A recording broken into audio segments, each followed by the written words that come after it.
Жезқазған аймағында жұмыс сапарымен Қарағанды облысы әкімінің бірінші орынбасары Асылбек Дүйсебаев пен сыбайлас жемқорлыққа қарсы іс-қимыл ұлттық бюросы департаментінің басшысы Денис Шакенов келді.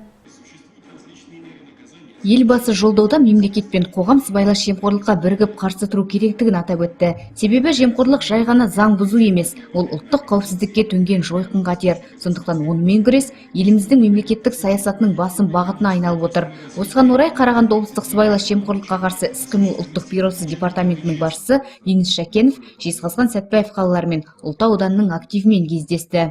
Кездесуді Қарағанды облысы әкімінің бірінші орынбасары Асылбек Дүйсебаев ашып жүргізді. Сондай-ақ ол Жезқазған аймағы бойынша сыбайлас жемқорлыққа қарсы ауданаралық басқармасының жаңа басшысы Әнуарбек Оразбеков таныстырды. Әнуарбек Оразбеков 1986 жылы Қарағанды облысында дүниеге келген. 2008 жылы Қарағандыдағы Болашақ университетін тәмамдап, сол жылдан бастап қаржы полициясы органдарында мемлекеттік қызметкер болып еңбек етіп келеді. Бұған дейін Балқаш аймағы бойынша сыбайлас жемқорлыққа қарсы ауданаралық басқармасын басқарған.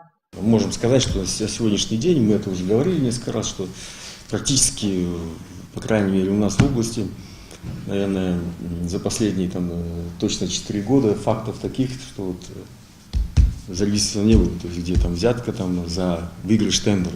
Өкінішке орай елімізде жемқорлықты түбегейлі жою әзірге мүмкін болмай отыр. Біз бұл фактіні мойындаймыз. Дегенмен мемлекеттік құрылым, бизнес өкілдері, қоғам аталған қауіппен күреске белсене қатысуда. Жемқорлыққа қарсы іс-қимылда жеткен жетістіктер мен жіберілген қателіктер жайлы Қарағанды облысы бойынша сыбайлас жемқорлыққа қарсы іс-қимыл ұлттық бюросы департаментінің басшысы Денис Шакенов айтып өтті.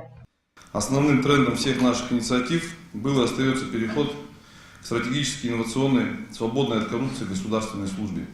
В центре внимания, который должен быть человек и его потребности.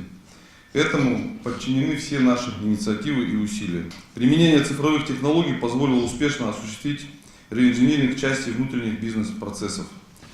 Внутренняя отчетность сокращена в 5 раз, что дало экономию в 800 человека-часов или 100 рабочих дней. Модернизирована информационная система ЕКИЗМЕД. Отныне кадровые менеджеры не тратят время на рутинные процессы, а занимаются развитием человеческого капитала. Главой государства поставлена задача по проведению глубоких и качественных преобразований в работе правоохранительных органов. Национальное бюро – самая малочисленная силовая структура, но несмотря на это мы провели его оптимизацию. Бүгінде қылмыстық санкцияларды күшейткенмен оң нәтиже бермей отыр. Сол себепті пара берудің алдын алу мен ескерту жұмыстарына көп көңіл бөлу қажет. Бастысы халық сеніміне ие болу. Бұл дегеніңіз департамент алдағы уақытта да қазақстандықтардың құқығын қорғауды, бизнес үшін әкімшілік кедергілерді азайтуды жалғастыратын болады. Ал бұған бүкіл қоғам мен құқық қорғау органдарының көмегі қажет. Кездесу барысында бұл туралы арнайы бейнеролик көрсетілді. Қалалық ардагерлер кеңесінің төрағасы Айыпбай Қасымов пен Жезқазған қаласы және Ұлытау ауданының құрметті азаматы Сағындық Қожамсейітов тілектерін білдіріп алда атқарылар жұмыстарға сәттілік тіледі. Жалпы сыбайлас жемқорлықпен күресте мемлекет пен азаматтық қоғам арасындағы ашық келісім елбасы жариялаған реформалардың заңды жалғасы саналады. Маржан Ғабдсаттар, Нұрлан Исмаилов, Дидар телеарнасы.